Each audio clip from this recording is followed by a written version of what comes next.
Hey, what's going on YouTube? This is Youthman. Today I'm excited to have my friend Nick in my home theater. I met Nick several months ago, maybe 5 or 6 months ago, when I flew up to JTR to check out the JTR headquarters as well as 2 JTR home theaters. And one of those theaters was a new friend of mine, Tony. Now Tony's got an amazing home theater. I'll link to it up here in the card above as well as at the end of the video. So definitely check that out. It's probably the best, most amazing home theater I've ever experienced. And Nick was a big part of that, which he actually implemented some 4D software that he designed. And but anyway, check out that video. It's really, really cool. But today, what we're gonna be doing, Nick actually has flown down to Florida to visit with his family. And so he was not far from me and he reached out and said, hey, Michael, have you calibrated your JVC NX7? And I told him I had not. Well, he had all the equipment, he has all the knowledge, and he offered to come down and just hang out with us for a while. And so we're gonna be calibrating my JVC NX7. And so I'm gonna turn it over to Nick. Nick, tell us a little bit about what we're gonna be doing today. So today we're gonna go through the JVC Autocal software, which is a software that JVC provides for free of use any JVC projector owner. Benefits of the Autocal software is that it's meant to be easy to use and it's meant to be used by just the end consumer. It's not meant for a calibrator or anything like that. So in this video we'll have some tips and tricks, and we'll kind of show, we're not going to show you a step-by-step walkthrough of JVC Autocal, but we'll show you some tips about how to place the meter facing the screen or facing the projector, depending on which meter you're using. We'll show you some, on the computer that you're using to run the software, we'll show you certain settings that you might want to have set when you're running the different Autocal stages. And we'll kind of go through and provide the overview of what the Autocal process looks like. So today, since we're calibrating an NX projector, we're using the Spider X meter, which is Spider's latest, Datacolor's latest meter. If you're using an older JVC, then you'd be using one of this older Spider 5 meter. So this is a colorimeter, and the important thing to note about our setup here is that we've got it about a foot from the screen. That's what JVC recommends, and we're angling it up slightly toward the center of the screen, and that's going to eliminate the meter from reading its own shadow that's going to be projected from the projector. And then we have our meter plugged in to a Windows laptop, computer, tablet, whatever you have that runs Windows. On there we're using, again, JVC's free Autocal software. And then we had the laptop, in this case, plugged directly into the JVC projector with a standard network cable. You can also plug the JVC and the computer into your home network if you have both of them connected to your home network. But direct connect also works, and it can be a simpler way to set it up. So here's the JVC Autocal software, and we're just going to take a quick look at some of the basic features you need to get started with it. When you launch the program, the first thing you're going to want to do is go into the settings screen, which is the last button. In here you'll find settings like setting the IP address to connect to the projector. You can also select what kind of calibration you want. Just to give a brief overview, there's gamma and color. Those are the 2 calibrations that Autocal does. I recommend you do both. And you can do them individually or you can do them together. I would just do them together with the Spider X meter. From this screen, you'll go back to the main screen, and the calibration process is this first button here. So you'll click that, you'll wait a brief moment, you'll pick your meter, which in our case is the Spider X. And again, it'll take a moment to load. It's going to put up a white screen on your projector. And then it's going to give you this screen here, and here is where it's showing essentially a picture of your room. Your projector is here, your screen is here, and the meter is close to the screen, and there is an orange box, and it's telling you up here in this text to place your meter a foot away from the screen, so the orange box appears around your meter. That's how you know the meter is getting a good bright reading off your screen. From this, there's only one more screen that you need to worry about. This screen is essentially all the picture mode settings that you want to calibrate for. So it's just loading them in here. It's loading in the current settings from the projector. Typically, you'd want to change these settings with the remote control before you start, but you can also click on the settings in here and change them. So whether you're calibrating for SDR or HDR, you would typically do 2 different calibrations, and you would pick SDR settings the first time and HDR settings the second time. And when you're ready to start, you would just click the start button. So now we can see that the calibration process is running. Before you start the calibration, you obviously want to make sure that you make your room as dark as possible. And also, you can see in the case of the room here, we had to add some extra blankets to cover some light that was coming into the room. This whole process shouldn't take more than about 30 minutes to do the full color plus gamma calibration. And when we're done, we'll check out some of the results. Now that the calibration process is finished, we were presented with our calibration results screen. Now, there's a screen with some calibration numbers here, and you've got a couple graphs. First one's gamma, second one's color gamut, third one's color temperature. I don't think you need to be too focused necessarily on the results of the screen. It's just kind of showing you what the results of the calibration were. In general, if your meter placement is good, you're going to get pretty good results. And all you need to do to finish the process is hit save. So after the Autocal process was done, I ran some independent measurements from before and from after the calibration just to show you exactly what Autocal ended up doing. As you can see here, these graphs show essentially the white balance of the projector, which is how the hue of white, if it's too red or too green or too blue, or if it's purely white. This is the before, and you can see here this dotted line right across this middle here. This is 100%, everything would be balanced. You can see at stock, the blue and green were a little bit too high at about 105%. The red was way too low, going all the way down to 85%.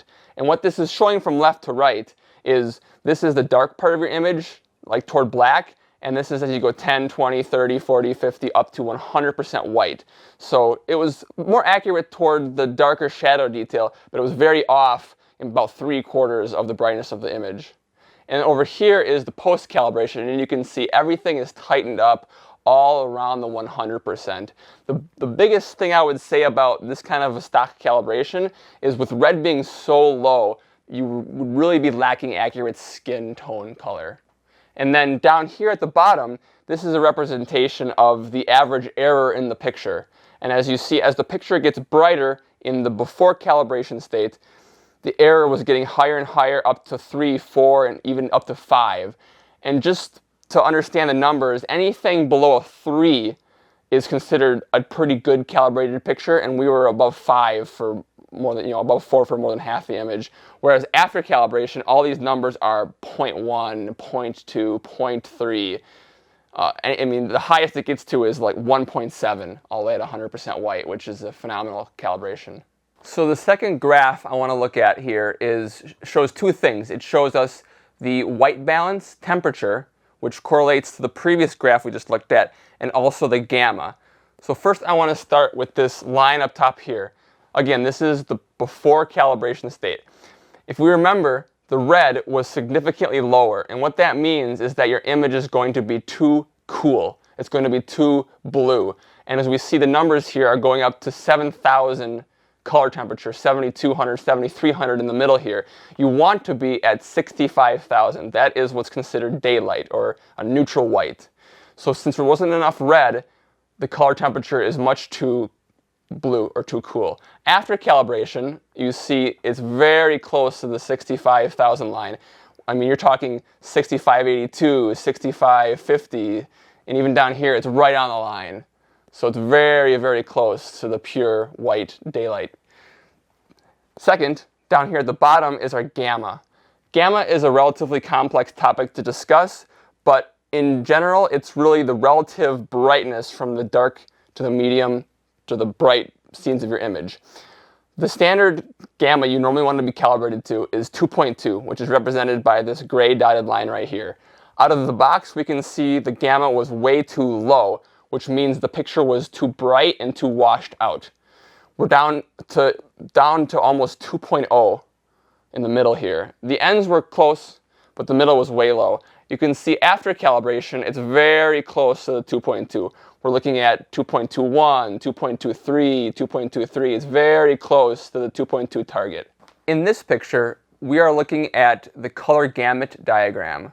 This diagram shows every color the projector can display. Now, if you notice this outside black triangle that goes over to here, up to that point, and then down to here, that is the triangle that the projector should be displaying for the content we're watching. This is the full color gamut. If you see this is our before calibration state, you can see that our colors are only reaching out to here when it should be here. Green is only reaching here when it should be up here. Blue was pretty good. If you measure the entire gamut that the projector reached at stock, it's only about 89% of the color coverage. You can see not only is it short, but each point is less than it should be. So this is the 75% point where it should be. This is where it actually measured. This is where the 50% red should be. This is where it actually measured, and so on for 25% until you get to the center. You can see the same problem for yellow. Each point is in and shifted toward green more than it should be. Green is fairly close, but doesn't quite reach the full green. Magenta is quite a bit off. Blue is actually quite good out of the box. Cyan is also actually quite good. So here is the same graph, but measured after Autocal. There actually isn't too much to talk about in this graph because every point is pretty much exactly where it's supposed to be. The first thing you can notice is our white line now lines up exactly with what was the black line before. Instead of only having an 89% color coverage, we are reaching a 100% color coverage. The 100% point is right where it's supposed to be. The 75% point is right in the square where it's supposed to be, and so on and so on. And you can see this is true for all of the colors, the red, the yellow, green, cyan, blue, and magenta. Everything is exactly where it's supposed to be. Here is one final chart just to show how big of a color difference we got from calibration. This whole left side is, again, before calibration. Each one of these squares represents a specific color that we measured before and after. The right side shows what the color should look like. The left side shows what the color of the projector before calibration was actually displaying. So if you look at each one of these squares, you probably in your video can see that there's quite a bit of difference between what the color should be like and what the color actually looked like. And if you especially pay attention down here to the grayscale at various levels of gray, and especially at white, you can see it's supposed to look white, but before calibration, remember how we said there was not enough red and the color temperature was too cool or too blue, you can see that it was actually this kind of bluish color. Now, if we look at the right side of the picture, all these are measured after calibration. And again, each one of these is two measurements.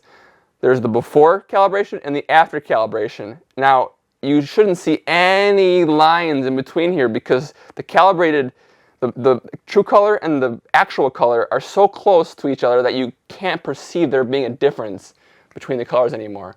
And you can see all of the errors when colors we had were 4, 6, 7, 5. After calibration, we're talking about 0.3, 0.4, 0.6, which is a significantly more accurate color picture. Before we wrap up the video, I'd like to share with you a few thoughts that I had on Autocal. So a few of you might be wondering how the Autocal process compares to professional calibration. Based on what I've personally seen from professional calibrations and my extensive experience with Autocal, I would say that Autocal gets you about 85 to 90% as close to a professional calibration. But the biggest benefit that I would say to doing it yourself is that you can rerun Autocal every few months as your projector bulb ages. As the bulb ages, your projector becomes less and less calibrated. So if you can rerun the calibration yourself, which takes less than an hour, every few months you'll keep your projector in a very calibrated state. And I just wanted to reiterate one more time because we didn't mention it before, you only need the Pro version of the SpiderX. You do not need the Elite version. The only difference between the Pro and the Elite version is the software this comes with that's unrelated to Autocal, software that you may want to use if you're going to be calibrating your computer monitor.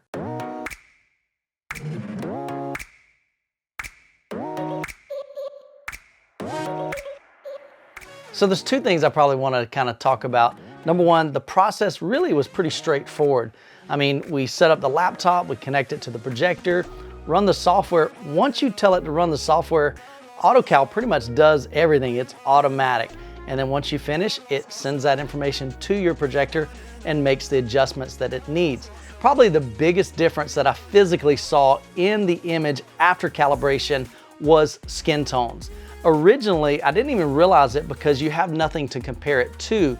but being able to see the before and the after during movie clips and be able to switch between those, man, I really began to see how much on the kind of bluish or cooler side, especially skin tones were versus to what the natural skin tones, which are kind of on the pinkish side.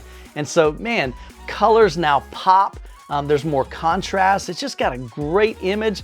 And the reality is JVC just out of the box has a great image. I mean, it's really nice, but I can definitely see the value in something like the Spider X that, you know, for literally probably around 150 bucks can really take your image to the next level. And like Nick said, the biggest benefit to that is you don't have to continue to hire a professional to come out to calibrate it. You're not gonna spend $300, $400, $500 for one time and then pay them again. You pay the 150 bucks one time and you can do it as many times as you want to. Now, if you want to check out that amazing home theater of Tony's, you can see the video right here. And if you're interested in the Autocal software and the Spider X, I'll have links to both of them down in the description below. And as always, you guys be blessed, and we'll catch you in the next video.